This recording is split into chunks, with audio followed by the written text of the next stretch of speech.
Leo was a simple young man who worked as a porter at the prestigious Grand Plaza Hotel in the heart of the city. His days were spent carrying heavy suitcases and opening doors for people who barely noticed his existence, yet he never complained about his humble life. Every afternoon, after his long shift ended, Leo would visit a small, quiet cafe across the street to enjoy a cup of hot coffee. It was his only moment of peace, a time to watch the world go by through the large glass windows of the cozy shop.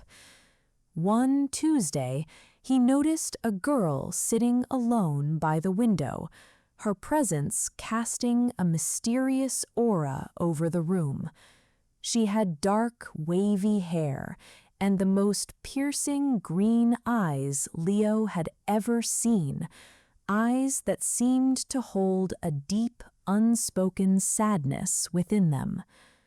For 3 consecutive days, the girl appeared at the same table, always staring blankly at the street while clutching a small leather bag.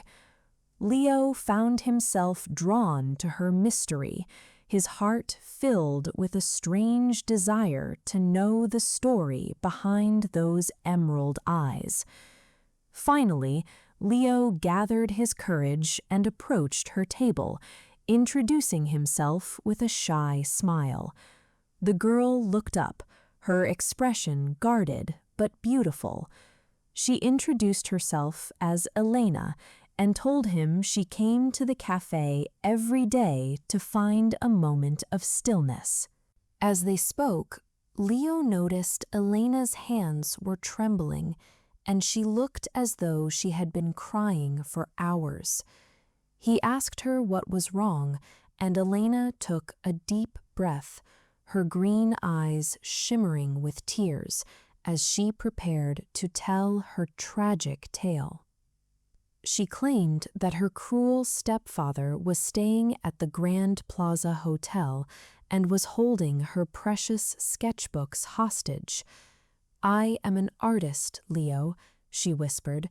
"Those books contain my soul, and he is using them to force me to return to a life of misery."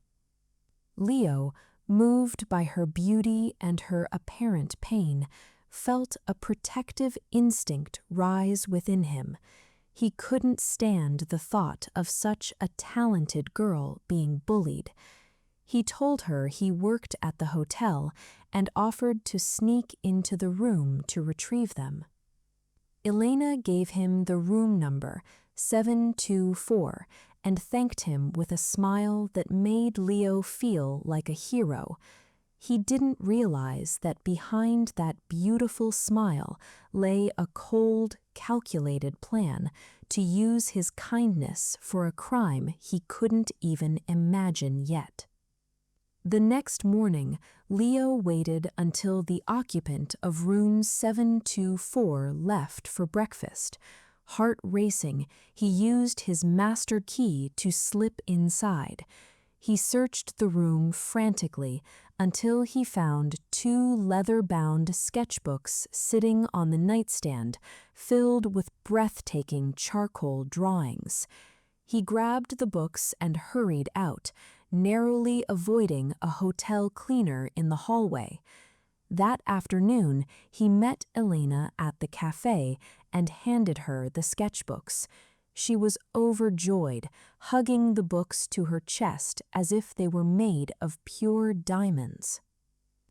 "You've saved me, Leo," she said, her green eyes bright with a strange excitement.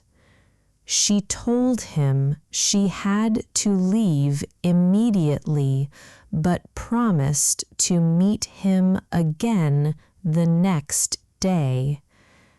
Leo watched her walk away, feeling proud of himself for helping a girl in need. However, The pride quickly turned to ash when Leo returned to work the next day.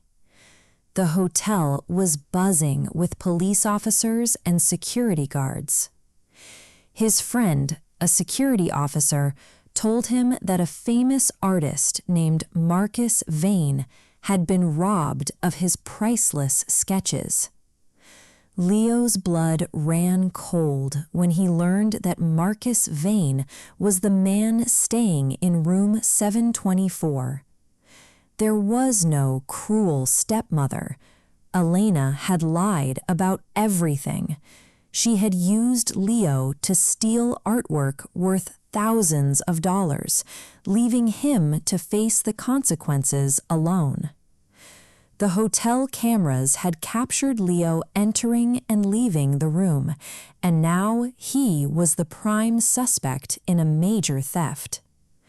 He realized with a heavy heart that the beautiful, green-eyed girl was a professional thief who had played with his emotions to commit a crime. Terrified, Leo went into hiding, sleeping on cold subway trains and avoiding anyone who looked like a police officer. His face was on the front page of every newspaper, and the weight of the betrayal felt heavier than any suitcase he had ever carried. While hiding at a friend's apartment, Leo found a small hotel key that Elena had accidentally dropped at the cafe. It was for a different hotel, the Dolphin Hotel. He realized he had one chance to clear his name by finding her before she disappeared forever. Leo rushed to the Dolphin Hotel and saw Elena walking out dressed in expensive clothes and carrying a suitcase. She didn't look like a sad artist anymore. She looked like a cold, successful criminal ready to catch a boat at the nearby pier. He followed her to the pier, where she was meeting a mysterious man to sell the stolen sketches. Leo didn't hesitate. He spotted two policemen nearby and pointed her out, shouting that she was the one who had stolen Marcus Vane's work. The police intercepted Elena just as she was about to board the boat. When they opened her bag, they found the stolen sketchbooks. Elena's green eyes, once so beautiful to Leo, now looked sharp and hateful as the handcuffs were clicked around her wrists. Leo was cleared of all charges after he explained the truth to the police and Marcus Vane. The famous artist was so relieved to have his work back that he decided not to press charges against the young porter, seeing that he was just an innocent victim. Marcus Vane gave Leo a valuable piece of advice. The world is full of beautiful things that are dangerous, Leo. Stay away from girls with green eyes who tell sad stories. Leo nodded, finally understanding that true character is not seen in the eyes. Leo returned to his job at the hotel, but he was a changed man. He no longer spent his afternoons looking for mystery in the cafe. He learned that kindness is a gift, but it must be guarded against those who would use it for their own greed. The story of the green-eyed girl became a legend at the Grand Plaza Hotel, a reminder that a pretty face can hide a very dark heart. Elena was gone, but the lesson she taught Leo would stay with him for the rest of his life. Thank you for joining us for this gripping story of deception and courage. If Leo's journey taught you to be careful with your trust, please like, share, and subscribe to English Story Hub. Remember, not every story has a happy beginning, but the truth always wins. Goodbye.